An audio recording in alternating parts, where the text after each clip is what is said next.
हाँ हसन साहब मुझे पीएम केयर में चंदा किसने लिया है? मुझे तरस आता और घृणा होती है ऐसे राजनीतिक दलों के ऐसी घटिया राजनीति पे, जहां वह देश को किनारे करके, देश हित को किनारे करके और एक परोक्ष रूप से इनडायरेक्ट ऐसी तरीके से ये एक कायदे से मैं देखूं तो डर लगता है क्या?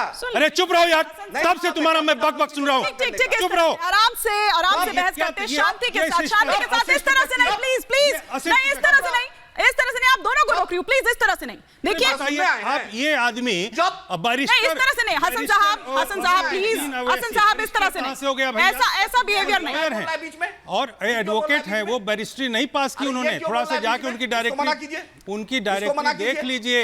He has done his LLB, वो बार एट लॉ नहीं है, आप गलत बयानी मत करो। और ले चले है हिम्मत, अरे क्या ये इनको है हिम्मत, ले जाने की हिम्मत है।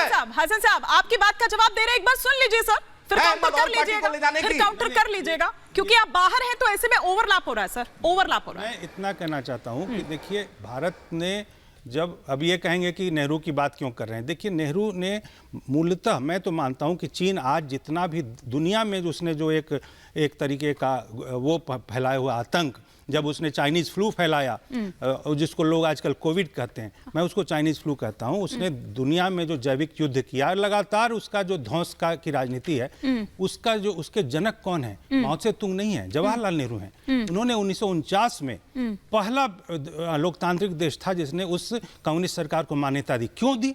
और उसके बाद जब भारत को परमानेंट सीट मिल रहा था संयुक्त राष्ट्र में, तो उन्होंने कहा नहीं, हमें मत दो, चीन को दो। चीन को लगातार शक्तिशाली बनाने वाले कांग्रेस पार्टी और उनके ये नानाजी हैं। और आज की डेट में यदि नेहरू की कोई बात करे तो इनको मिर्ची लगती है। देखिए, देश हित में इतना तो आपको समझना पड़ेगा। इन्होंने अभी ये बहुत हाल में हुआ है कि वहां 2007 में इन्होंने चीनी कम्युनिस्ट पार्टी के साथ जाके बाकायदा समझौता किया और उसकी कोई शर्तें अभी तक पब्लिक डोमेन में नहीं लाई गई हैं। तो पहले ये बताना कि देश के हित में वो था या अहित में था, उन्होंने आपने क्या बता दीजिए सर, फिर कर्नल शैलेंद्र का मैं रुक करूंगा। और बस अंतिम, बस एक मिनट सर, एक मिनट, अंतिम बात। देखिए, यहाँ पर आप जैसे अभी ये उनके ओवैसी के पार्टी के जो प्रतिनिधि हैं, उन्होंने कहा कि मोदी क्या भारत हैं। देखिए, एक चीज है, कोई भी प्रतीक जो होता है ना, वो हमेशा होता है। प्रधानमंत्री सबों का है, वो किसी एक दल का नहीं है। जब जैसे घर का एक मुखिया होता है, उसी तरह से ये घर है, ये भारत देश की अगर बात करें, वहां पर यदि भारत का प्रतिनिधित्व प्रधानमंत्री कर रहे हैं तो ये कह रहे हैं कि मोदी क्या भारत है। शर्म आनी चाहिए ऐसी राजनीति में। और इसमें देश को जवाब देने के लिए अब आज मौका आ गया है कि वो ऐसे लोगों को रिलेवेंट बनाएगा। थोड़ा सा धैर्य। चंद्रमोहन जी, क्विक रिएक्शन, फिर कर्नल शैलेंद्र ने क्या कहा है। अभी की जो डिबेट के अंदर जो बोला गया, एक हमारे भाजपा के प्रवक्ता हैं, एक हमारे भाजपा के साथी हैं, राजनीतिक विशेषज्ञ, वो एग्रीमेंट की बात कर रहे थे, वो चाइनीज कम्युनिस्ट पार्टी के साथ बात करी गई। गुस्सा तो दिखाया, लेकिन उस विषय पे जवाब नहीं दिया। कहां चले गए फिर नेहरू पे? मैं तो पहले ही कह रहा हूं आपसे कि 1947 का दौर, सुन लीजिए सर, एक मिनट, जो किया वो सुन लीजिए, उसका माफी लीजिए, मांगिए, एक बार सुन लीजिए, माफी मांग लीजिए। पॉपकॉर्न की तरह पॉपकॉर्न डाल के उछलने से कोई फायदा नहीं होता, सच बोलने से फायदा होता है। आपसे ऐसा नहीं कि पॉपकॉर्न की तरह उछल जाओ तो सच होता है। सुन लीजिए, आप घबरा क्यों रहे हैं? अरे आप घबरा क्यों रहे हैं? अगर देश का प्रधानमंत्री सबका है, ये हिमालयन ब्लंडर था। ये विपक्ष का नेता अगर देश की बात करता है, नहीं, वो देश की बात नहीं करते, वो देश की ही तो बात नहीं करते, वो विदेशी धरती पर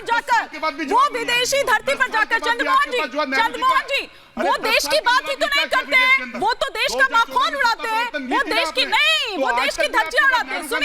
सुनिएगा चंद्रमोहन जी, एक सेकंड, वो चीन की नीतियों का सपोर्ट करते हैं, आप सुन रहे हैं?